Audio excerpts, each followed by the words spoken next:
What's up to my friends on YouTube, and welcome back to another Cut the Rope walkthrough. Today we will be walking you through level 15 on Fabric Box. If you did need help with any other levels on Cut the Rope in Fabric Box, or any levels in the game in general, I am walking through every single level on my channel, and there's a playlist with every video linked at the top of the description. If you need help on any other levels, you could just go to that, and you could get the help that you need.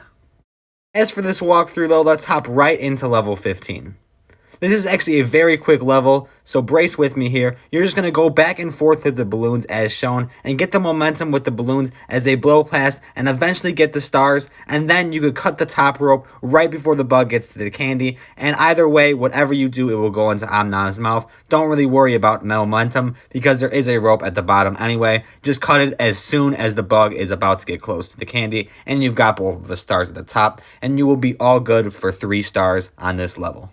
Like I said, if you need help with any other levels, though, check the link at the top of the description. Other than that, though, if you found this helpful today, like and subscribe, and thank you for watching.